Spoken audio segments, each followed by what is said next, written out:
La fraude fiscale et les paradis fiscaux, ce sont des sujets qui étonnamment étaient absents du débat présidentiel, alors que pour nous, ce sont des sujets prioritaires, hein, vous allez le voir, hein, ne serait-ce que par rapport au coût. Chaque année pour la France, c'est près de 80 milliards quand même, donc c'est plus de 1000 milliards au niveau européen, donc c'est évidemment un enjeu économique considérable au-delà évidemment de l'enjeu moral, donc ce sont des sujets qui ne doivent pas être mis de côté, et ce sont des sujets extrêmement importants, et un peu techniques, c'est pourquoi on a souhaité inviter des spécialistes pour nous expliquer tout ça, puisqu'évidemment, beaucoup de personnes ont intérêt à ce qu'on ne comprenne rien, mais justement, nous, on a envie de comprendre. Voilà. Donc, merci à Stéphanie Fontaine, journaliste d'investigation, qui travaille pour plusieurs journaux comme Marianne, l'Express, Le Canard enchaîné, et merci d'animer cette table ronde et de présenter nos valeureux intervenants. Allô, allô, ça marche ? Donc bonjour à tout le monde. Effectivement, vous avez vu Jean-Christophe Picard donc à l'initiative d'Anticor pour discuter donc de la fraude et de l'évasion fiscale en France, avec surtout cette question en tête: l'État est-il sur ce sujet au moins au-dessus de tout soupçon? Alors en clair, mène-t-il la politique nécessaire qui permettrait de lutter de manière efficace et surtout de manière effective, j'entends par là bien réelle, contre cette fraude et cette évasion fiscale? Se montre-t-il juste, loyal, tout simplement irréprochable dans le cadre de cette quête? Ne peut-on pas le soupçonner d'établir lui-même des règles permettant à certaines personnes, certaines entreprises, de déroger et donc de se soustraire à la loi, ou du moins à son esprit? Donc voilà toute la question, toutes ces questions-là devront être posées lors de notre débat. Alors d'ailleurs, c'est la différence que l'on peut faire entre la fraude fiscale et l'évasion fiscale, ou plus exactement l'optimisation fiscale. La première revêt cette notion d'illégalité, hein, c'est véritablement se mettre hors la loi. On fraude quand on transgresse la règle, que ce soit d'ailleurs de manière tout à fait délibérée ou de manière involontaire. Et la seconde, donc cette évasion fiscale, est peut-être un peu plus complexe, puisqu'elle peut correspondre aussi bien à des opérations qui relèvent finalement de la fraude fiscale, ou d'autres qui appartiennent à l'optimisation fiscale. Il s'agit là de pratiques consistant alors à contourner la loi, à faire en sorte de diminuer l'impôt en jouant avec les lacunes de la règle, ou en tout cas en contournant son esprit. Alors, on parle par exemple de c'est user des niches fiscales, c'est demander une autre nationalité. Alors là, on se souvient par exemple d'une affaire assez médiatisée en 2013 quand Bernard Arnault a demandé, on a appris que Bernard Arnault avait fait sa demande de nationalité belge. Donc Bernard Arnault, je vous le rappelle, c'est le patron du groupe de luxe LVMH, et c'est depuis cette année l'homme qui est considéré comme le plus riche en France, avec une fortune évaluée à plus de 35 milliards d'euros. Alors il voulait, comme d'autres, a priori, d'autres fortunés, paraît-il, donc devenir un exilé fiscal pour sans doute payer moins d'impôts, en tout cas, même s'il s'en est défendu à l'époque, ou en tout cas donc réduire les frais de succession de ses enfants. Alors pour résumer, l'évasion fiscale, quand elle use de pratiques légales, c'est ce qu'on appelle l'optimisation fiscale, et quand elle use de pratiques illégales, c'est ce qu'on appelle la fraude fiscale. C'est donc le terme générique pour englober tout ça. Alors nous, on va finalement plutôt faire la différence entre fraude fiscale et optimisation fiscale. Alors avant d'entamer notre débat, rappelons quelques chiffres de base afin d'avoir certains ordres de grandeur en tête. La dette de la France est estimée à 2000 milliards d'euros. Les recettes fiscales rapportent à l'État quelques 375 milliards d'euros par an. La fraude fiscale, donc le fait d'être vraiment dans l'illégalité, est estimée, elle, entre 75 et 85 milliards, entre 75 et 85 milliards d'euros par an. Les contrôles fiscaux, eux, permettent en théorie de récupérer 21 milliards d'euros, mais il n'y en a en fait que 12 qui sont recouvrés. Et l'évasion fiscale, là, et donc on parle plutôt d'optimisation fiscale, représenterait, selon un rapport du Sénat qui date un peu, puisqu'il date de 2012, un manque à gagner annuel environ de 35 milliards d'euros pour l'administration fiscale française. Alors bon, on peut estimer que on est bien en deçà de la réalité. Alors, pour débattre de cette question, nous avons autour de cette table ronde Lison Rebinder, bonjour, chargée de mission au CCFD Terre Solidaire et coordinatrice de la plateforme Paradis Fiscaux et Judiciaires. Alors, pour ceux qui ne connaissent pas, le Comité catholique contre la faim et pour le développement Terre Solidaire est la première ONG de développement en France. Reconnue d'utilité publique en 1984, l'association a reçu en 1993 le label Grande Cause Nationale et a le statut de consultant auprès du Conseil économique et social des Nations Unies. Depuis plus de 50 ans, le CCFD Terre Solidaire est mobilisé contre la faim dans le monde. Alors, au CCFD Terre Solidaire, Lison Rebinder, vous coordonnez la plateforme Paradis Fiscaux et Judiciaires qui regroupe des associations, des ONG, différents acteurs comme Anticor justement, et vous travaillez ensemble sur cette question de paradis fiscaux depuis 10 ans. L'objectif est de bâtir une base d'expertise pour mener à bien des opérations de lobbying auprès de la puissance publique afin qu'elle légifère dans l'intérêt général et en particulier pour permettre à ce que ces opérations fassent reculer la faim dans le monde puisque les premières victimes de cette évasion fiscale, vous nous en parlerez sans doute un peu plus tard, sont les pays pauvres. Alors, Alexis Spire, vous êtes sociologue, chercheur au CNRS et vous avez enquêté sur la façon dont on pénalise la fraude fiscale en France. Vous êtes parti de la manière dont on fait le repérage des fraudeurs par l'administration fiscale, dont sont menés les contrôles fiscaux jusqu'aux éventuelles condamnations judiciaires. Votre enquête est à retrouver dans un livre que vous avez coécrit avec Katia Weidenfeld, je le vois, alors je le prends, et que vous avez intitulé L'impunité fiscale aux éditions La Découverte, pour faire très court, mais j'espère bien là aussi que vous nous développerez tout ça lors de notre débat. Selon les résultats de votre enquête, les grandes entreprises et les contribuables fortunés s'en sortent finalement plutôt bien, oh, quelle surprise, avec de simples amendes, bref, ça va pas très loin. Lionel Bretonnet, enfin, vous êtes administrateur d'Anticor depuis 6 ans, vous êtes surtout... Pardon, excusez-moi, j'ai cru. Vous êtes à Anticor, on va dire, et administrateur depuis peu de temps, c'est ça, en fait? Voilà, excusez-moi. Alors, vous êtes surtout ici, autour de cette table ronde, parce que vous êtes fiscaliste depuis 30 ans, après avoir été directeur fiscal d'un grand cabinet d'audit où vous avez eu, entre autres, à gérer un détournement de fonds de 100 millions d'euros dans une banque. Peut-être que vous nous direz dans quelle banque, on verra. Vous êtes spécialisé dans le contentieux fiscal et la défense des entreprises quand elles subissent un contrôle fiscal. Donc vous, mais pareil, j'espère bien que vous nous en direz un peu plus dans quelques minutes, vous êtes là aussi pour nous expliquer comment l'administration fiscale se trompe bien souvent de cible. Voilà, alors je propose que l'on commence par Alexis Spire, qu'on continue avec Lionel Bretonnet et qu'on termine par Lison Rebinder dans un premier temps, pour qu'il nous expose en fait comment il voit justement cette question qui nous est posée aujourd'hui. Et on commence par vous, Alexis Spire, parce que votre livre, quand même, L'impunité fiscale, paraît répondre finalement, au moins en partie, d'entrer à la question qui nous est posée aujourd'hui, surtout qu'en sous-titre de ce livre, vous indiquez « Quand l'État brade sa souveraineté ». Alors, qu'entendez-vous par là? L'État ne serait-il pas au-dessus de tout soupçon? Oui, merci beaucoup et bonjour à tous. D'abord, je suis très content d'être là parmi vous parce que ça fait longtemps que je suis les activités d'Anticor et c'est vraiment un plaisir de pouvoir introduire cette table ronde et de mettre en débat les résultats de cette enquête qui était un peu une enquête au long cours, qui a duré 4 ans et qui porte sur un tout petit sujet, en fait, sur un sujet minuscule, mais en fait qui, à notre sens, et quand je dis nous, c'est parce que je l'ai co-écrit de bout en bout avec Katia Weidenfeld, qui est pas là aujourd'hui, qui est juriste, et moi je suis sociologue. Tout petit sujet, pourquoi? Parce qu'on s'est intéressé aux cas de fraude fiscale qui sont susceptibles d'être pénalisés, c'est-à-dire poursuivis devant les tribunaux. Alors, en droit, si on s'en tient, disons, au texte juridique, ça peut couvrir énormément de cas puisque à partir d'une centaine d'euros, en fait, on peut imaginer que l'administration dépose plainte et engage des poursuites. En pratique, c'est loin d'être le cas, et on va dire heureusement, parce que c'est pas du tout notre point, enfin en tout cas la thèse qu'on défend dans ce livre, c'était pas du tout que tous les fraudeurs soient poursuivis devant les tribunaux, ou même que les plus gros fraudeurs soient tous mis en prison. Tout ça peut se discuter, on essaye de le discuter dans le livre.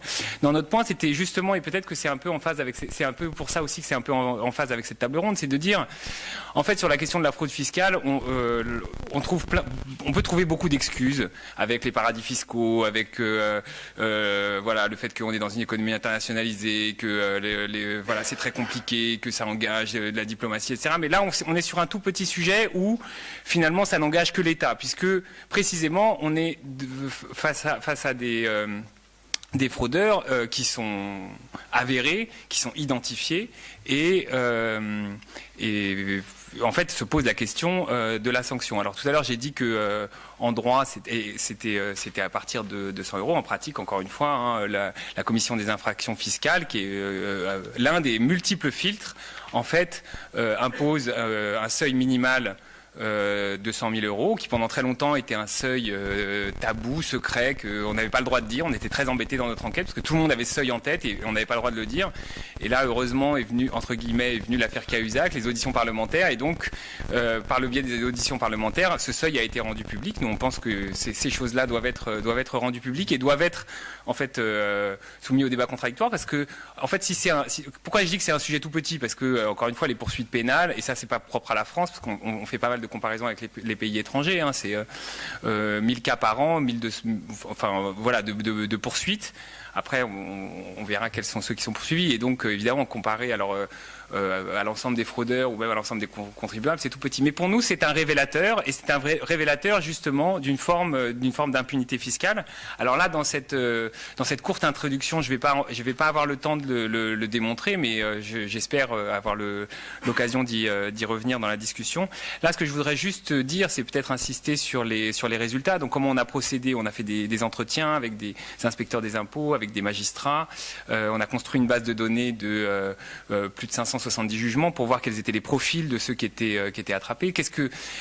Très rapidement, pour dresser quelques conclusions de cette recherche, donc qui a duré 4 ans, c'est que, voilà, on a retrouvé des choses qu'on savait déjà un peu, mais qu'on a réussi à démontrer justement par le biais de cette base statistique et par le biais des entretiens. C'est qu'en fait, on a toute une série de filtres, et qu'on a en gros entre 50 et 60 000 vérifications de comptabilité ou contrôles approfondis par an, et que sur ces 50 000, on a à peu près ce qu'on appelle 40 000 contrôles répressifs, c'est-à-dire des contrôles qui laissent penser qu'il y a une mauvaise foi caractérisée, une volonté de frauder caractérisée.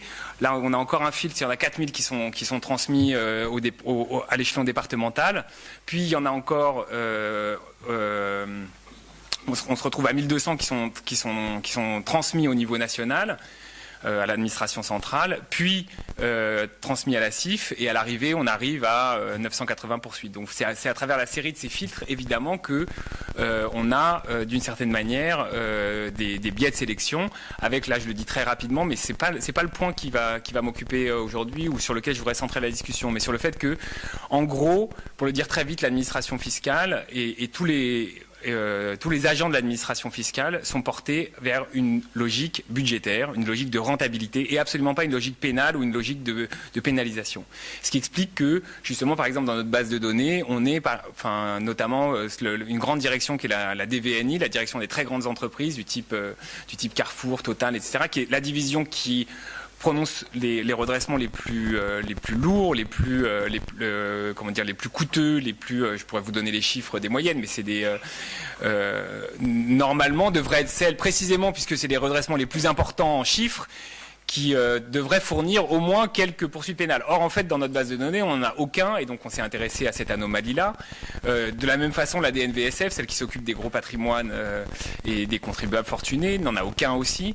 Et ce qu'on montre à travers les entretiens et à travers l'exploitation de la base de données, c'est qu'en fait, il y a une logique budgétaire, de négociation, qui fait jouer en fait au pénal le rôle de menace jamais mise à exécution en fait pour inciter ces entreprises, etc., à négocier dossier, à recouvrer l'argent, et l'administration du même coup à recouvrer l'argent, et ce qui conduit en fait à une quasi-absence de pénalisation pour ces contribuables-là. Il y en a quelques-uns dans la DNVSF, on a trouvé quelques-uns quand même dans la base de données, mais aucun pour la DVNI. Ensuite, on a les filtres. Donc, alors après, je pourrais revenir sur quels sont ceux qui sont en revanche surreprésentés en termes de maçons du bâtiment, de gardiennage, etc. On a certains secteurs économiques qui sont surreprésentés, très peu de fraude patrimoniale. Voilà. Mais ensuite, on a poussé cette enquête au-delà et on a essayé de voir ensuite au niveau des magistrats qu'est-ce qui se passait et quels étaient le devenir de ces dossiers auprès des magistrats. Et alors évidemment, au cours de notre enquête, les choses ont un peu bougé parce que il y a eu l'affaire Bettencourt, il y a eu l'affaire Cahuzac, il y a eu beaucoup de réformes, il y a eu l'arrêt Talmont qui était antérieur, mais donc voilà, je vais pas rentrer dans la technique, mais en gros, l'arrêt Talmont, c'est ce qui permet aux magistrats de poursuivre sur le motif de blanchiment de fraude fiscale sans passer par l'administration. Je viens tout de suite à mon point précisément et sur le point sur lequel je voudrais introduire le débat aujourd'hui, c'est que dans les associations et au moment de l'affaire Cahuzac, alors c'était même déjà un peu ancien avant, il y a très souvent est avancée l'idée qu'il faut faire sauter le verrou de Bercy, que le problème c'est le verrou de Bercy et que on n'en peut plus de ce verrou de Bercy et que le verrou de Bercy, c'est le signe des copains et des coquins, de l'administration fiscale qui protège ses amis, du ministre qui s'autoprotège lui-même, etc., etc. Est-ce que je peux vous couper ? Oui. Excusez-moi, et peut-être dire à notre auditoire ce que vous entendez par verrou de Bercy. Oui. Peut-être qu'il faut préciser. Donc le verrou de Bercy, c'est le fait que, alors justement, c'est très bien que vous me demandiez de clarifier parce que souvent, d'ailleurs, il y a une ambiguïté sur la définition. En fait, ça peut être deux choses. Ça peut être c'est d'abord le fait que, en principe, en droit, les magistrats ont l'opportunité des poursuites. C'est eux qui décident quand ils voient un délit ou quand ils ont connaissance d'un délit. C'est eux qui décident si ça vaut le coup, entre guillemets, je le fais très bref et très caricatural, de poursuivre ou pas. Étant entendu qu'on peut pas poursuivre tout le monde. Et qu'il y a une exception, pour le dire très vite, à ce principe-là, c'est précisément en matière de fraude fiscale où, depuis les années 20, mais là je renvoie à mon précédent livre sur l'histoire sociale des impôts, il y a disons que cette opportunité est laissée à l'administration fiscale qui doit déposer plainte, et c'est seulement quand l'administration fiscale dépose plainte que les magistrats peuvent se saisir d'un cas de fraude fiscale. Et donc ce qu'on pourrait appeler en tout cas le verrou de Bercy, c'est ce verrou-là qui fait que les magistrats ne peuvent pas se poursuivre des fraudes fiscales sans plainte de l'administration préalable. Et donc c'est que l'administration choisit. Ce que nous on défend par rapport à ça, c'est que c'est vrai que c'est un obstacle, mais c'est un obstacle finalement marginal et mineur par rapport à l'ampleur de l'impunité fiscale que ce système d'emboîtement entre l'administration et l'institution judiciaire produit. Et là, au risque de vous surprendre ou de déclencher le débat, j'aurais envie de dire que même si demain on faisait sauter le verrou de Bercy, ça ne changerait pas grand-chose. Alors vous allez me dire, oui, mais quand même, on n'aurait pas eu Cahuzac. Oui. Et en fait, finalement, moi, ce que je défends, c'est que le verrou de Bercy, je ne dis pas qu'il ne sert pas à protéger quelques amis ou quelques copains, mais d'abord, c'est de moins en moins vrai parce que le fait qu'il y a une logique médiatique et une dynamique des scandales qui fait que je pense qu'il a beaucoup plus servi dans le passé qu'il ne sert aujourd'hui. Et ensuite, ça, c'est le premier point. Et ensuite, le deuxième point, c'est que je pense que l'essentiel de l'impunité fiscale vient de cette structure d'emboîtement entre la structure administrative et l'institution judiciaire, une structure administrative qui est tournée vers la rentabilité, une structure judiciaire qui est tournée vers l'action pénale, mais en fait à qui tout un tas de raisons, alors là que j'aurai aussi l'occasion de développer, le fait que les magistrats sont pas formés suffisamment à la question de la fraude fiscale, ou en tout cas aux questions de délinquance, et même plus généralement de délinquance économique et financière, au fait qu'il n'y a pas d'instruction, au fait qu'il y a très peu d'enquêtes qui sont diligentées sur ces questions de fraude fiscale, pour tout un tas de raisons de fonctionnement de l'institution judiciaire, qui font que je ne pense pas que si on faisait sauter le verrou de Bercy, encore une fois, on changerait quelque chose. Et je pense même, et je vais même aller plus loin, que cette question, de cette focalisation des associations sur le verrou de Bercy procède d'une vision assez manichéenne qui consiste à dire, en fait, l'administration, c'est louche, c'est l'État, et c'est lié plus ou moins au gouvernement, et les magistrats, en fait, peuvent être des justiciers en lesquels on peut avoir tout à fait confiance pour pénaliser comme il faut la fraude fiscale. Or, ce qu'on a découvert, et moi j'ai suivi un peu, alors en plus ce que j'ai appelé les maxi-procès qu'on a eu justement après depuis l'affaire Cahuzac. J'entends par là l'affaire Wildenstein, l'affaire Cahuzac, l'affaire Dassault, etc.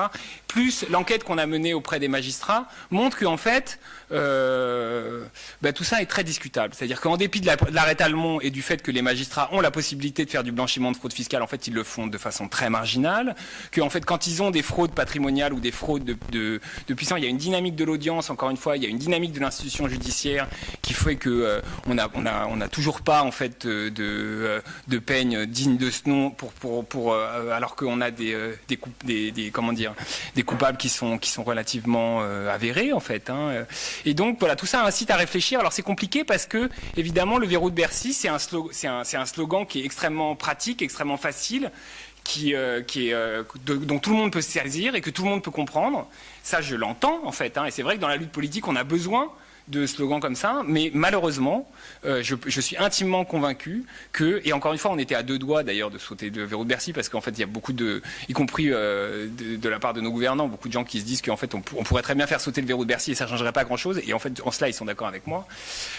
Donc, on était à deux doigts de le faire, et je pense qu'on finira par le faire, mais j'insiste sur le fait qu'on n'aura pas pour autant réglé la question, que si on se tourne, et j'en terminerai là, parce que j'avais 10 minutes et j'ai déjà outrepassé mon temps, mais si on se tourne vers les exemples étrangers, en fait, on se rend compte que on a notamment, alors nous, ce qu'on étudie beaucoup dans l'ouvrage, c'est l'exemple britannique, où on a justement, disons, une manière de fonctionner qui est beaucoup plus tournée vers la logique de pénalisation et qui construit une logique de pénalisation indépendante de la logique budgétaire et qui fait que on a des vraies peines dissuasives. Aujourd'hui, quand on a écrit le livre et ensuite quand on a écrit des tribunes, et je crois qu'aujourd'hui on peut encore le dire, en France, on a aucune personne, et je le dis à chaque fois dans les débats publics, et on l'écrit, et jusque-là personne n'est venu à valider, qui est derrière les barreaux pour le seul délit de fraude fiscale. Alors encore une fois, nous ce qu'on demande, c'est pas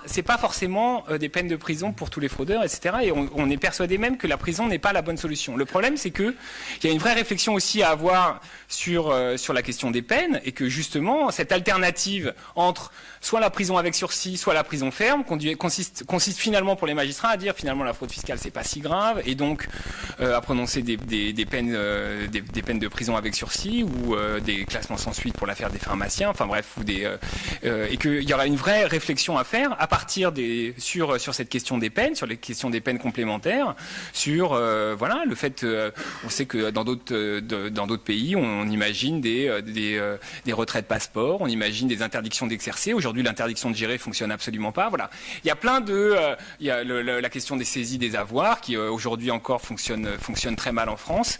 Nous, ce qu'on défend, c'est que c'est pas du tout, encore une fois, on constate que l'impunité aujourd'hui, elle est totale parce que c'est l'alternative entre la prison ferme et la prison avec sursis, et que comme il n'y a pas de prison ferme, en fait, il y a parfois essentiellement des peines de prison avec sursis qui sont sans effet, et que par rapport à ça, ce qu'on défend à la lumière des exemples étrangers, c'est une réforme d'envergure de ce système qui tourne à vide, mais qui passe par des choses plus compliqué que faire sauter le verrou de Bercy. C'est renforcer la police fiscale, renforcer les effectifs de la police fiscale, parce que pour nous, ça, c'est un outil extrêmement intéressant et extrêmement efficace, qui a été créé il y a quelques années. J'y reviendrai dans la discussion si nécessaire. C'est réfléchir à la formation des magistrats en matière de délinquance économique et financière, évidemment aux effectifs.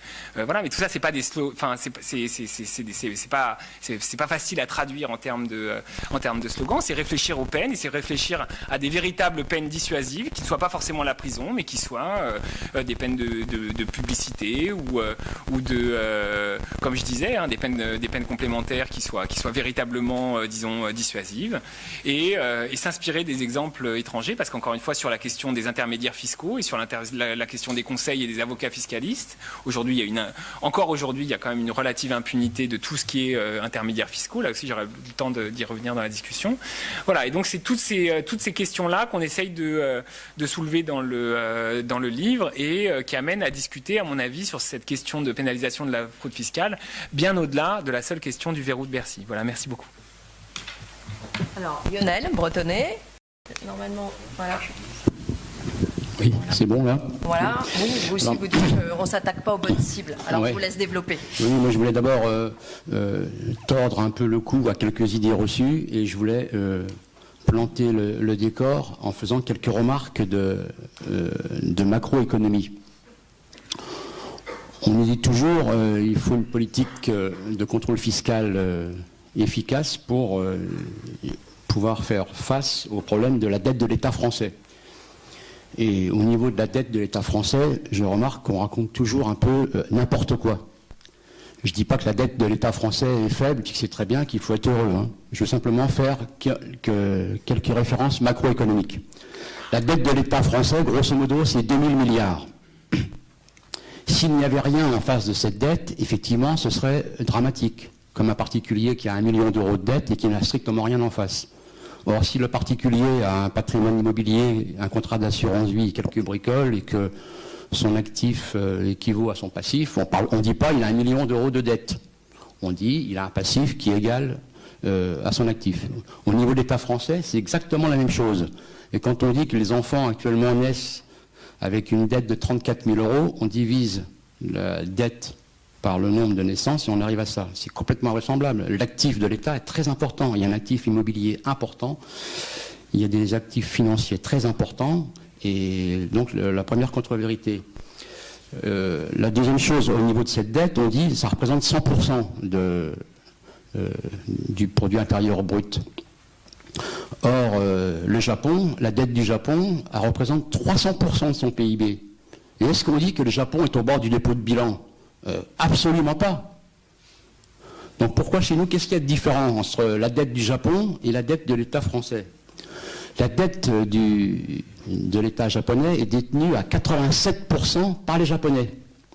La dette de l'État français est détenue à 62% par des non-résidents. Donc la dette des Japonais est relativement sécurisée parce qu'elle est chez eux. La dette de l'État français, on est vulnérable car on dépend des gens dont on ne connaît pas bien l'identité. Et quand on regarde le bilan, je fais aussi une comparaison au niveau de cette dette par rapport à son actif. Quand, par hasard, je regarde le bilan de la BNP, que je regarde le total de l'actif, c'est-à-dire le chiffre qui est en bas de l'imprimé 2050 ou 2051, le total du bilan de la BNP, c'est à quelques milliards près le même chiffre que le produit intérieur brut de l'État français.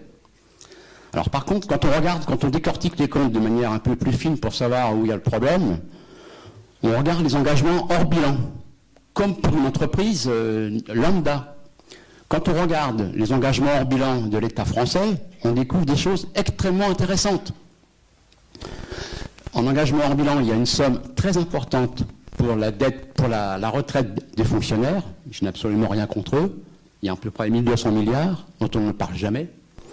Et l'autre truc un peu passe-partout, qui est quand même un chiffre catastrophe, c'est le montant, engagement hors bilan, le loyer que l'État paye tous les ans pour les PPP. Il y a 10 milliards d'euros par an. Donc 10 milliards d'euros par an de loyer PPP. Alors je rapproche ces 10 milliards du calcul de la macroéconomie du contrôle fiscal. En 85, je terminais mes études de droit fiscal avec un prof qui s'appelait Maurice Cosian, qui m'a fait beaucoup aimer la fiscalité. S'il y a des fiscalistes dans la salle, ils doivent le connaître très bien. Il a été très drôle en faisant notamment son article sur la parabole des parapluies. Quand il avait expliqué, quand il y a eu l'impôt sécheresse en 1976, c'était très bien de s'intéresser aux agriculteurs, mais qu'on pourrait peut-être s'intéresser aussi aux fabricants de parapluies, qui eux ne pouvaient pas vendre de parapluies à cause de la sécheresse. Donc pourquoi créer un impôt sécheresse pour le monde agricole et pas pour les fabricants de parapluies? Donc c'est pour présenter le personnage. Donc je suis tombé dans la fiscalité grâce à Maurice. Et donc à l'époque, en 85, la gauche était au pouvoir. Et la droite nous disait, oui, mais arrêtez de nous pomper l'air, à nous faire des contrôles fiscaux sans arrêt, ça rapporte rien. Donc avec l'université de Dijon, on s'est rapproché de la direction générale des impôts, qui était à l'époque rue du Louvre. La DGI nous a ouvert ces chiffres, on a calculé, qu'est-ce que coûte tout la logistique des vérificateurs qui font un contrôle fiscal et qu'est-ce que ça rapporte? En 85, le coût est de 1 et ça rapporte 18. Quand on regarde ces chiffres de la macroéconomie du contrôle fiscal par rapport à maintenant, on prend les chiffres 2015. En 2015, il y a eu 21 milliards d'euros de recouvrés, de notifiés, c'est-à-dire qui ont fait l'objet pour les initiés de l'envoi d'un imprimé 21-20 ou 39-27. Et sur ces 21 milliards, il y a 12 milliards d'euros réellement recouvrés. Et il y a 10 327 personnes affectées au contrôle fiscal en France. Donc vous faites la division. Actuellement, un vérificateur qui fait donc ces 12 vérifications par an rapporte 1 200 000 euros payés ou 2 millions notifiés. Donc c'est à peu près, c'est quand même une bonne affaire. Hein. On dit aussi que maintenant il y a de plus en plus de contrôles fiscaux. En 85, il y avait 52 000 contrôles fiscaux. En 2015, il y en a 52 000. Donc je voulais vous parler de cela. Et ensuite, je voulais... est-ce que l'administration tape à la bonne porte dans sa politique de contrôle fiscal? À mon avis, l'administration se met le doigt dans l'œil jusqu'au coude. Comme disait tout à l'heure Alexis, c'est assez facile de taper sur un boulanger qui carotte 3 000 euros de TVA. Je ne soutiens pas ce boulanger qui carotte 3 000 euros de TVA, bien au contraire, mais très souvent, c'est de la fraude de survie. Quand on regarde je reviens toujours au monde bancaire, parce que comme vous le savez, j'ai une affection particulière pour ce monde-là. Quand on regarde tous les bilans des banques actuellement, j'ai regardé les bilans des 2016 des 6 principales banques françaises, et j'ai comparé par rapport au bilan il y a 10 ans. La rentabilité des banques, donc j'ai décortiqué tous les chiffres des comptes d'exploitation, et on découvre qu'en fait les banques ne gagnent pas autant d'argent que ça en finançant l'économie. Il y a 10 ans, le financement de l'économie comptait pour 75% dans le revenu des banques. Maintenant, c'est 50% maximum. Les banques gagnent de l'argent sur les marchés à hauteur de plus de 50% de leurs résultats. Donc c'est quand même un petit problème au niveau du monde bancaire, qui ne répond pas aux demandes des PME. Je veux dire également que l'administration d'abord, contrairement à ce qu'on peut croire, les vérificateurs fiscaux ne sont pas toujours des cracks pour décortiquer un bilan. Je voulais dire aussi que l'administration elle perdait beaucoup de temps à des querelles intellectuelles qui sont complètement stupides, et Bercy prenait toujours un malin plaisir à interpréter à sa manière un texte législatif qui est très clair. Et Bercy en rajoute très souvent une couche au détriment du contribuable. Alors, au niveau des contentieux fiscaux, j'ai fait aussi des statistiques. J'ai regardé tous les chiffres des tribunaux administratifs et des cours administratifs d'appel en 2015. En 2015, il y a eu 25 000, je simplifie, 25 000 contentieux fiscaux. Sur ces 25 000 contentieux fiscaux, 83% sont favorables à l'administration et 17% aux contribuables. Donc, quand on veut faire du contentieux fiscal, il faut évidemment avoir un esprit compétitif très, très, très développé et avoir un moral de champion, parce que c'est pas facile. Ensuite, je voulais faire 3 remarques avant de passer la parole à Lison, parce qu'il y a beaucoup de choses à dire. J'ai remarqué 3 choses depuis 20 ans de la part du comportement des inspecteurs des impôts.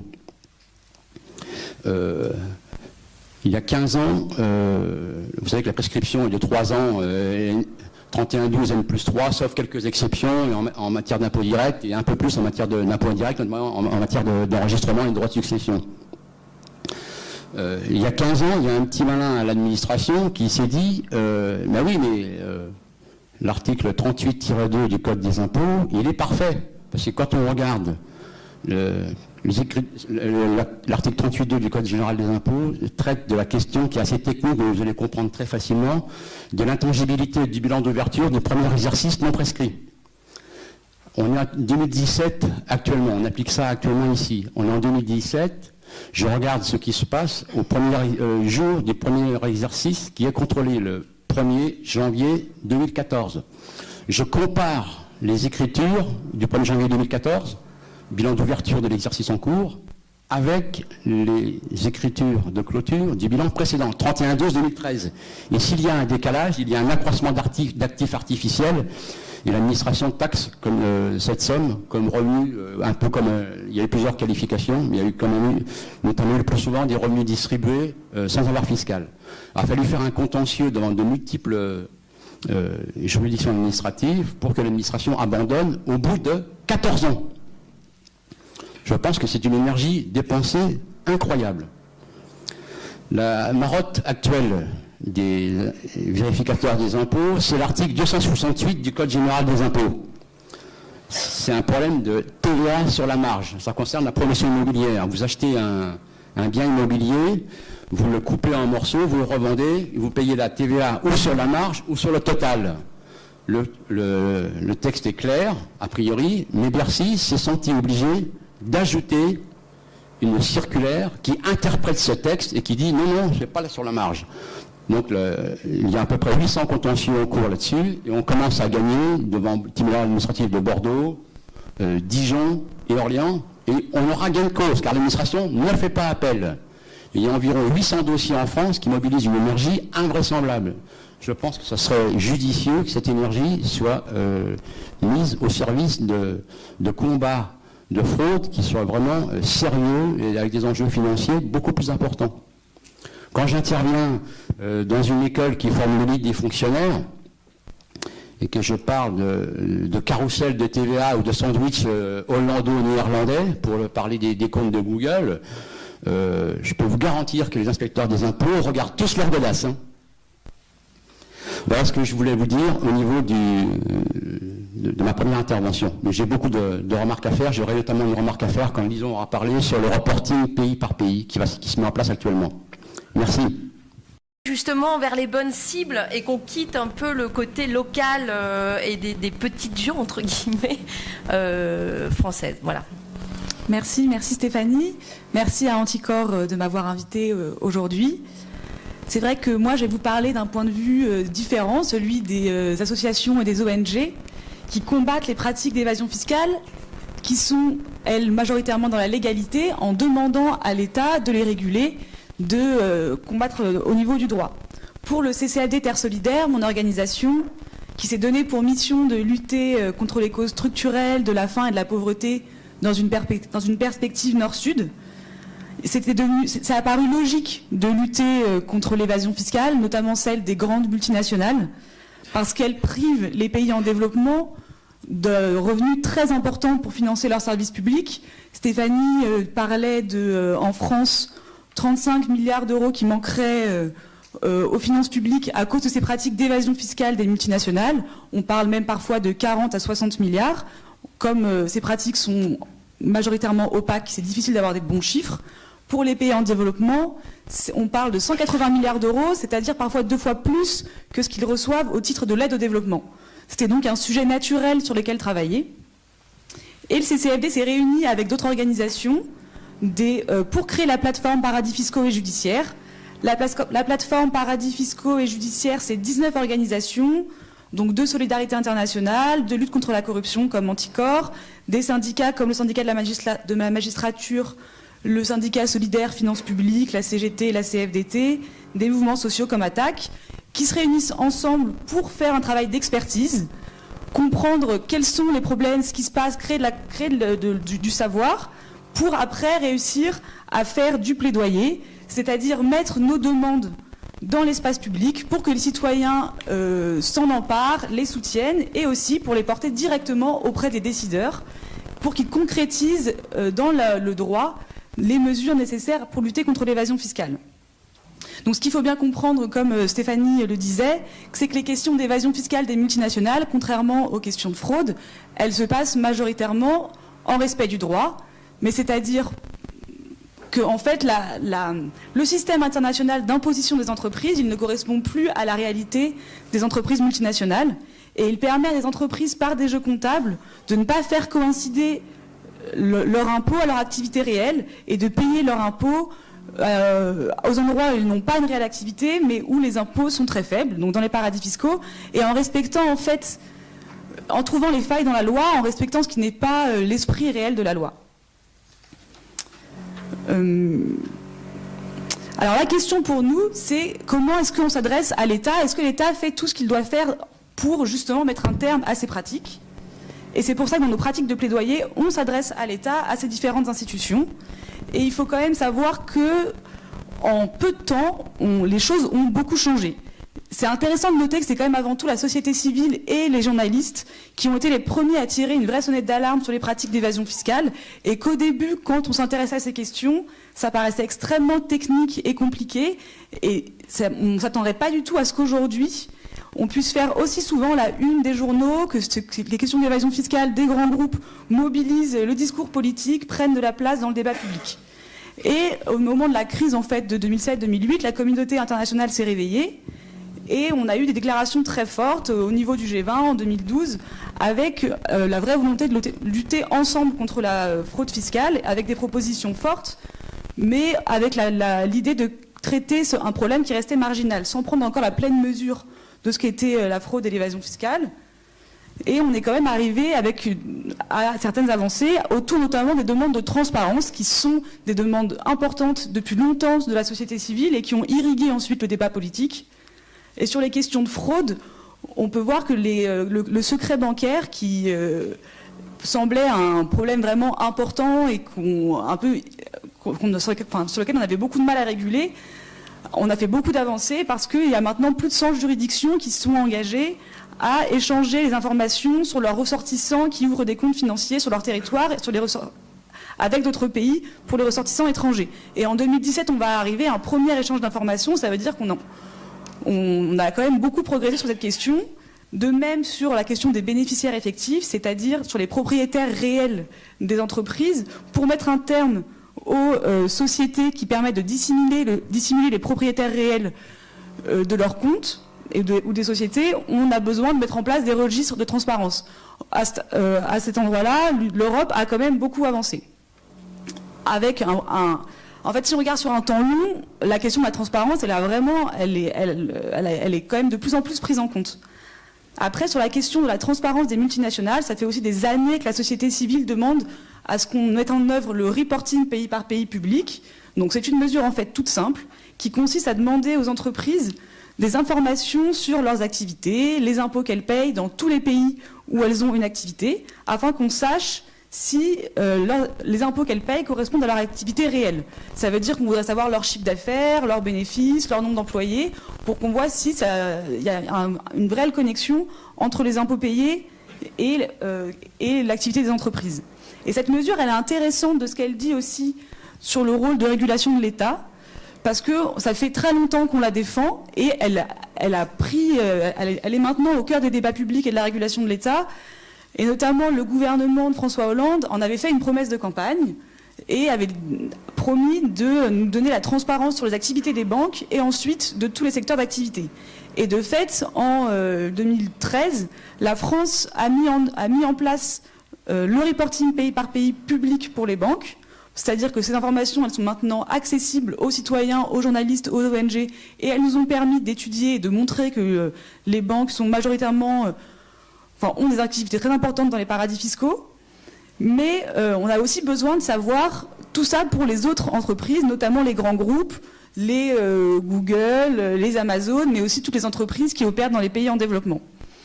Et sur cette question, le gouvernement précédent n'a pas soutenu, malgré sa promesse, ce reporting public, mais il a été porté par des amendements plusieurs fois à l'Assemblée l'année dernière, en 2015, en 2016, porté par des députés qui ont été sensibles, qui ont été à l'initiative de ces questions, et on est arrivé finalement à la fin à un reporting en demi-teinte, une mesure incomplète. Et c'est vrai qu'on se demande pourquoi est-ce que l'État, qui est quand même garant de l'intérêt public, n'a pas soutenu cette mesure qui est une mesure simple, qui n'est pas dommageable pour les entreprises, parce que les banques qui doivent maintenant le faire, on le sait qu'elles vont très bien.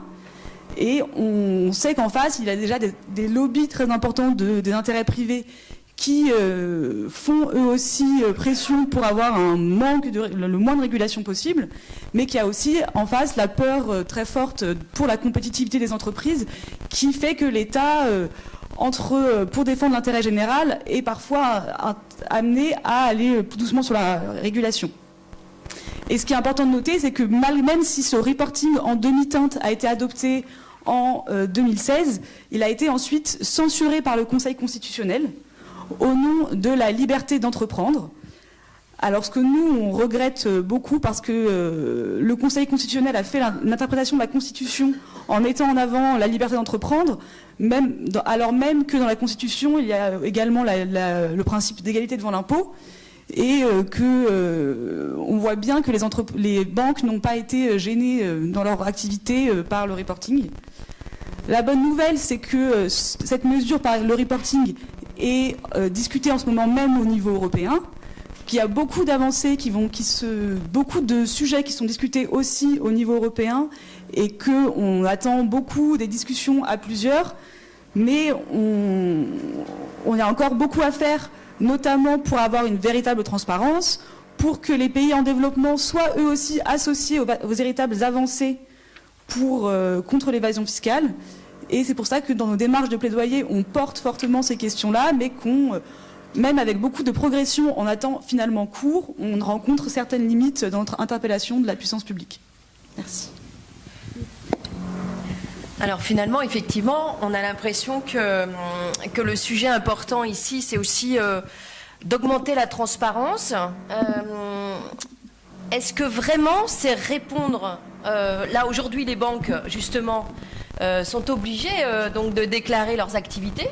Est-ce que finalement on a vu une amélioration de la situation depuis? Est-ce que vraiment on peut considérer, alors le fait qu'on soit informé, on peut imaginer bien sûr qu'on va pouvoir mettre en place des solutions, mais là concrètement quand même la transparence, même si on n'en est pas encore là, même si elle est vraiment loin d'être parfaite, ça s'améliore, et pourtant on a quand même ce sentiment populaire, j'ai envie de dire, assez partagé, que finalement la situation change pas tellement. Et en termes d'optimisation fiscale, est-ce que vraiment les entreprises là, notamment les banques donc, est-ce que vraiment elles changent leur manière de faire? Je voulais faire une remarque complémentaire au niveau de la déclaration du reporting, suite à l'exposé de Lison. Il y a une excellente revue fiscale qui s'appelle Les Nouvelles Fiscales, qui a écrit un article le 1er avril 2017, dont j'ai participé à la rédaction, où on explique la fiche pratique à remplir, reporting pays par pays. Cette déclaration, c'est la 2258 SD, où l'établissement financier remplit beaucoup d'informations. Et après, au niveau du contentieux fiscal, la première question que je me pose, moi, mais si c'est mal rempli ou si c'est pas rempli, est-ce qu'il y a des sanctions importantes, dissuasives? Mais bien sûr que oui, c'est dissuasif. Hein? Qu'est-ce que je fais? Je tombe sur l'article 1729, grand B-2. Le défaut de souscription est sanctionné d'une amende ne pouvant excéder le montant de 100 000 euros. Les émissions... C'est pas terminé, hein. Les omissions et inexactitudes sont sanctionnées par une amende de 15 € par omission, sans que le total des amendes puisse être inférieur à 60 € ou excéder 10 000 €. Article 1729, grand B-2. L'annuel fiscal numéro 1197, excellente revue, hein, pages 30 et 31. Merci. Donc effectivement, d'où ma question, là je vais redonner, est-ce que c'est vraiment efficace tout ça? Alors il faut savoir que... Non. Alors, il faut savoir que la transparence, c'est déjà un premier pas nécessaire et qu'on vient déjà de loin, que la transparence, ça nous permet de montrer, oui, ces pratiques existent. Ça veut dire que là, dans le débat public, sur les banques, mais notamment par exemple avec le scandale du LuxLeaks, on a eu avec les révélations d'un cabinet de conseil PricewaterhouseCoopers, enfin d'une fuite de données de ce cabinet, la preuve que plus de 350 multinationales faisaient de l'évasion fiscale au Luxembourg, et ce scandale-là, il a incité fortement l'Europe à s'intéresser à la question et à commencer à la réguler. Et en fait, si on a une transparence, les pratiques vont enfin être au grand jour et ça nous permettra d'aller plus loin. C'est un premier pas nécessaire, et la transparence des banques, elle a permis à des ONG justement d'étudier les informations, et elle montre que oui, les banques font de l'évasion fiscale, que les banques françaises, en 2014, elles réalisaient 1/3 de leurs bénéfices dans les paradis fiscaux, alors que ces bénéfices représentaient seulement 1/4 de leurs activités internationales déclarées, 1/5 de leurs impôts payés et 1/6 de leurs employés. Oui, mais ça n'a pas changé. Alors la question, c'est maintenant, qu'est-ce qu'on fait? Ça, c'était un premier pas pour aller plus loin. Et d'ailleurs, pour rebondir sur ce que disait Lionel, quand on a pu faire cette étude-là, on a aussi, dans nos recommandations, demandé à ce que le reporting soit fait de manière plus accessible, parce que déjà, là, c'est sur plein de tableaux Excel, au format différent, et c'est très difficile de s'emparer de l'information. Donc la transparence, elle peut être mieux... Et l'information peut être surtout tronquée, vraisemblablement, c'est assez facile, puisqu'ils ne sont pas très pénalisés. Alors, je pense qu'après, il y a quand même, pour les banques, et d'ailleurs pour les entreprises, et c'est aussi pour ça qu'on demande cette transparence, un vrai effet dissuasif, c'est-à-dire que le fait qu'on en parle autant dans le débat public, que ça soulève autant de questions pour les citoyens, ça amène de fait à réguler, et ça joue quand même beaucoup sur leur image. Mais c'est vrai que c'est un premier pas, et après, nous, on préconise d'autres choses pour aller plus loin.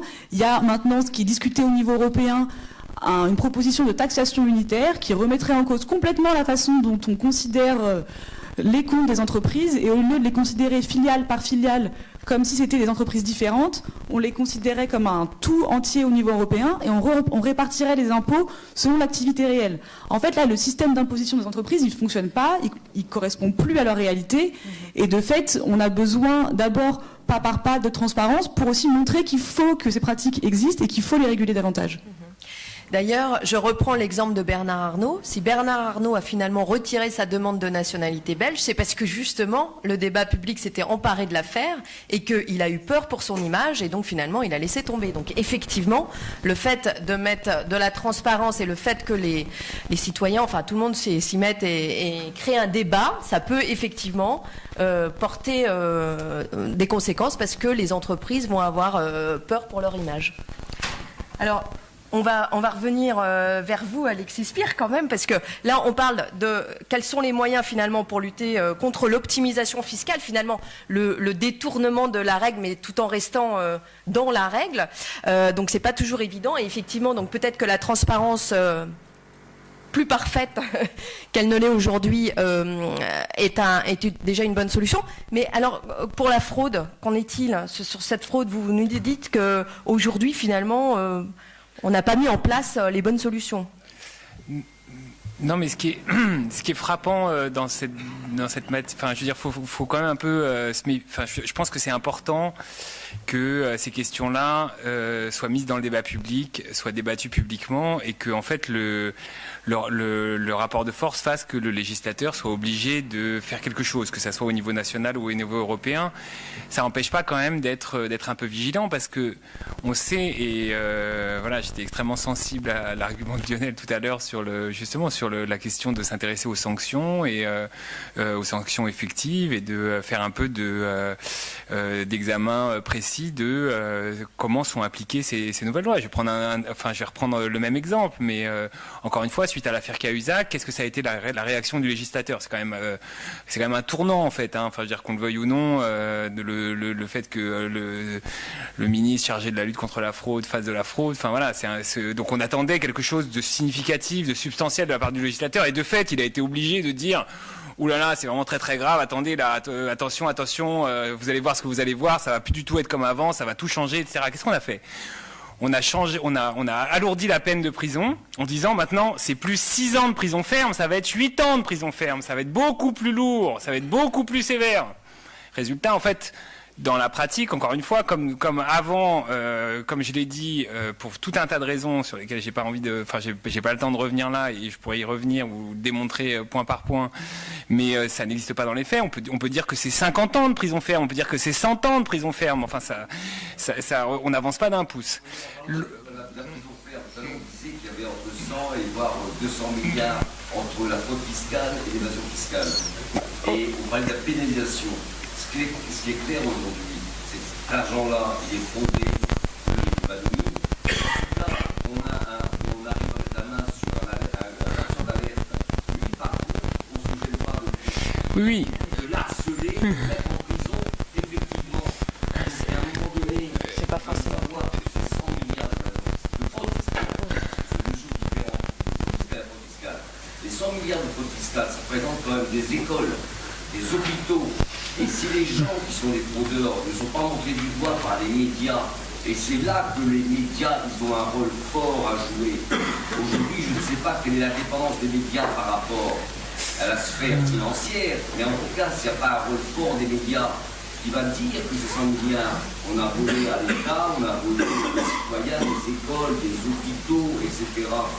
Et là, on ne pourra rien faire. Par contre, quand un malheureux lanceur d'alerte, lui, il va donner un fichier qui ne va pas être exploité et qui doit aller se réfugier dans un pays voisin, en Espagne, pour être protégé, parce qu'il a été menacé, on menace de... Et aujourd'hui, les lanceurs d'alerte, ils sont poursuivis devant les tribunaux. Alors, on pourra revenir sur ce débat-là, parce que là, en l'occurrence, non, mais sur les lanceurs d'alerte, parce qu'en fait, en l'occurrence, c'est plutôt le Luxembourg et c'est pas la France, etc. Moi, je pense qu'on peut s'intéresser à ce que fait l'État en France. Et là, je pense que vous faisiez plutôt allusion implicitement au rôle de la justice du Luxembourg, ce qui est complètement scandaleux, etc. Je suis d'accord avec vous, mais du coup, sortons pas de notre... Enfin, à mon avis, restons sur le sujet de ce qu'on peut faire en France avec l'État en France, parce que encore une fois, c'est très important, disons, d'avoir une vision globale. Mais il y a aussi, à un moment donné, agir là où on est et là où on peut avoir un rapport de force. Je continue mon raisonnement. La deuxième chose qui a été faite, c'est de créer le parquet national financier, ce qui a priori, en fait, là aussi sur le papier, était quand même une très bonne chose, puisque on créait un parquet national compétent sur ces questions-là, formé, et de fait ils le sont, ils sont pointus, etc. En pratique, qu'est-ce qui s'est passé? On a essentiellement déshabiller entre guillemets le parquet financier de Paris en fait, et pour réaffecter ceux qui étaient au parquet de Paris vers ce parquet national financier. En termes de moyens humains, en fait, le parquet national financier, dès ses débuts, en fait, a été totalement submergé par la tâche, et là, ils le sont encore au jour d'aujourd'hui. Et donc, il se saisit en fait de quelques cas, en fait, encore une fois très significatifs, mais il n'a absolument pas les forces pour le faire nationalement. Donc on voit que même avec donc c'est les deux, encore une fois, c'est les deux mesures les plus significatives qui ont été prises, mais entre-temps, la police fiscale dont je parlais tout à l'heure, sur l'ensemble du territoire pour mener des investigations couplées entre policiers et inspecteurs des impôts, parce que c'est précisément de cette façon-là qu'on est le plus efficace, c'est-à-dire avec la possibilité d'avoir des écoutes, des investigations poussées, etc. Cette police fiscale, elle est passée alors je vous dis de mémoire, il faudrait vérifier, mais c'est des ordres de grandeur. Il y avait 52 agents au début du quinquennat Hollande. En fait, comme elle n'a pas été abondée avec les jeux des mutations et disons des congés, etc. La dernière fois que j'ai discuté avec le directeur de la police fiscale, ils étaient à 43. Vous voyez, 43 sur toute la France. Donc ça, c'est pas des mesures. Enfin voilà, c'est pas des mesures médiatiques fortes, et en même temps, ça appelle, disons, des réflexions sur les conditions de mise en œuvre de la loi. Et c'est pour ça que je pense que, en tout cas, il faut être extrêmement sérieux et ne pas se contenter des grandes annonces, éventuellement des grands changements législatifs, parce qu'il faut quand même avoir en tête qu'aujourd'hui, pour le législateur, c'est triste à dire, mais c'est comme ça, la loi est devenue aussi un instrument de communication à plein de points de vue, et y compris dans le domaine qui nous occupe. Et donc je pense que sur ces questions-là, il faut être extrêmement vigilant. Voilà. Je suis entièrement d'accord avec vous. Et donc, il y a 43 personnes. Est-ce qu'il y a effectivement un parquet financier? Ils ont mis un parquet financier, mais il n'y en a pas, parce qu'il n'y a pas les moyens. Il y a un problème de moyens, c'est évident, mais le parquet national financier a quand même le mérite d'exister. Et puis, il y a par ailleurs cette haute autorité pour la transparence de la vie publique où, quand même, les politiques, chaque acteur public politique doit aussi annoncer s'il a des parts dans des sociétés, etc. Et je pense que ça a quand même bien changé. Enfin, là, on revient c'est aussi à la suite de l'affaire Cahuzac, non?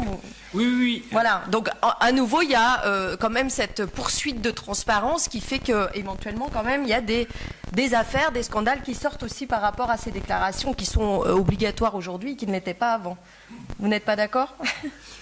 Si, mais encore une fois, je pense que là, ça concerne essentiellement les élus. Oui. Mais encore une fois, je pense que c'est extrêmement important que les élus soient irréprochables. Tout ça est extrêmement important pour la question, j'en ai pas parlé, mais la question du consentement à l'impôt, puisque là, je travaille en ce moment sur des enquêtes, une grande enquête statistique justement sur cette question du consentement à l'impôt, où on fait beaucoup d'entretiens dans différents coins de la France sur cette question-là, et on voit à quel point ces scandales financiers pèsent d'ailleurs. Et d'ailleurs, c'est beaucoup plus, c'est pas forcément les choses les plus significatives et les plus problématiques pour nous qui nous intéressons aux questions de fraude fiscale, qui sont justement la question des multinationales, la question de la fraude des très grandes entreprises, etc., qui choquent l'opinion publique. C'est beaucoup plus l'affaire Cahuzac, l'affaire Thévenoud. Et donc ces questions-là sont extrêmement importantes. Ces scandales politiques sont extrêmement importants sur la fragilisation du consentement à l'impôt. Mais voilà, en fait, encore une fois, c'est deux questions différentes. Encore une fois, même si les élus, là, je vais pousser mon raisonnement aussi sur le verrou de Bercy. Mais même si tous les élus deviennent parfaitement irréprochables grâce à la haute autorité de transparence, c'est tant mieux, et je serai le premier à m'en féliciter, mais on n'aura pas réglé pour autant la question du problème de la fraude fiscale. Donc il faut quand même bien, à mon avis, serrer les problèmes. Justement, voilà, je revenais vers vous, Lionel. Comment ça se fait vous m'avez dit en préparation de cette table ronde que l'administration fiscale, finalement, ne poursuivait pas les bonnes cibles. Comment ça se fait? Est-ce qu'il y a des arrangements avant que, finalement, ça ne devienne vraiment très, très grave? Parce que j'imagine quand même qu'on va aller voir les messieurs Carrefour, etc. Oui. Alors moi, je voulais faire une remarque d'abord sur les relations entre le monde judiciaire et puis la direction des impôts. Je voulais faire une remarque sur les perquisitions que l'administration des impôts peut faire. C'est l'article L16B du livre de procédure fiscale. Quand il y a une présomption de fraude, l'administration est susceptible de faire une perquisition dans les locaux de l'entreprise où la fraude est présumée exister. Il faut l'autorisation du juge. Comment ça se passe dans les faits? La DGI présente un produit fini, clé en main. Elle rédige le document de A à Z. Elle va au tribunal, elle va voir le tribunal et elle lui dit « Bébert, tu signes ici, on s'occupe de tout ». Donc, dans ces conditions-là, on se rend bien compte que la DGI est toute puissante par rapport au pouvoir judiciaire, et par ailleurs, je ne critique pas les magistrats plus que ça, parce qu'ils font ce qu'ils peuvent. Mais le fonctionnement, pour moi, est complètement bancal. La deuxième remarque que je voulais faire au niveau de la fraude, qui pour moi est très important, c'est les problèmes de TVA. Nous nous, fiscalistes, on demande depuis quand même pas mal de temps que les déclarations de TVA soient faites de manière extrêmement sérieuse. C'est-à-dire qu'il y a une télédéclaration obligatoire de TVA avec paiement immédiat de la TVA au Trésor au-delà d'un certain seuil. Comme ça, s'il y a un problème, la DGI est informée le jour J et peut intervenir J+1, et non 6 mois ou 1 an après, quand la personne n'a pas reversé la TVA, est partie avec ou autre. Et la déclaration en temps réel à partir d'un certain montant, pour moi, c'est quelque chose de capital. Les recettes de TVA sur le budget de l'État, c'est quand même 47% des recettes de l'État. Donc il faut faire quelque chose de sérieux sur un sujet sérieux. Il faut arrêter le petit bricolage. La troisième remarque que je voulais dire, c'est la géopolitique des paradis fiscaux. Je ne sais pas si vous avez remarqué, les paradis fiscaux, ils ne sont pas là un peu par hasard parce qu'on ne savait pas quoi faire. Tiens, c'est beau, là-bas, on va faire... le paradis fiscal de l'Andorre et de Monaco, il est là parce que ça arrange bien la France, l'Italie, et peut-être la Belgique aussi. Elles ont le Liechtenstein. Hong Kong intéresse beaucoup la Chine et le Japon, et toutes les îles dans les Caraïbes intéressent beaucoup les États-Unis. Donc les pays que je viens de citer ont tout intérêt à ce que ces paradis fiscaux soient à portée de main pour pouvoir faire leur bricolage à côté de chez eux. Et dès l'instant où on a compris ça, on peut comprendre que les paradis fiscaux ont peut-être encore une belle vie devant eux. Voilà. Merci. Lisons apparemment. Je voudrais réagir. Alexis Spire, c'est vrai que nous, sur les questions d'évasion fiscale, on est quand même aussi dans des pratiques qui sont quand même majoritairement légales. Donc on a vraiment aussi besoin du législateur pour s'attaquer à ces questions. Et c'est vrai que c'est très difficile de fait de s'y attaquer, étant donné qu'on prouve des pratiques immorales où telle entreprise a payé 0,5% d'impôts dans un pays en développement, mais après, ah oui, mais ça respecte la loi. Donc on est quand même, on est très aidé par les scandales médiatiques qui ont remis cette question parfois au centre de l'attention. Le scandale du LuxLeaks, donc révélé grâce à des lanceurs d'alerte qui sont poursuivis par le Luxembourg, il a fait que l'Europe, elle s'attaque à cette question et elle a même remis sur la table cette question d'harmonisation fiscale, taxation unitaire, ce qui quand même pourrait être révolutionnaire, qui va probablement mettre un certain temps à être discuté et peut-être adopté, mais ça permet quand même des avancées majeures. Et sur la question des paradis fiscaux, il faut aussi se rappeler que les plus grands paradis fiscaux ne sont pas ceux qu'on croit, les petites îles perdues, mais c'est le Luxembourg, les Pays-Bas, et qu'au cœur de l'Europe, des pays favorisent ces pratiques et se livrent à une concurrence fiscale qui est dommageable parce que finalement qui fait en sorte que tous les revenus fiscaux baissent pour tous les États. Mais sur les questions de fraude que moi je connais moins bien, on s'est aussi beaucoup intéressé à ça, à votre livre au moment où il est sorti au sein de la plateforme Paradis fiscaux et judiciaires, avec cette question toujours sur le monopole effectivement sur le verrou de Bercy, qui pour nous est une vraie question, mais il y a effectivement beaucoup de questions aussi sur les effectifs au sein de l'administration qui se réduisent d'année en année. C'est ce que porte beaucoup le syndicat solidaire Finances Publiques. Et c'est vrai que c'est une mesure, dans un contexte où en fait les effectifs d'administration se réduisent pour toutes les administrations, il est parfois difficile de mettre en avant cette mesure comme une mesure importante, alors que c'est fondamental. Effectivement, le nombre d'acteurs au sein des administrations qui peuvent lutter contre les pratiques de fraude fiscale, c'est une question extrêmement importante.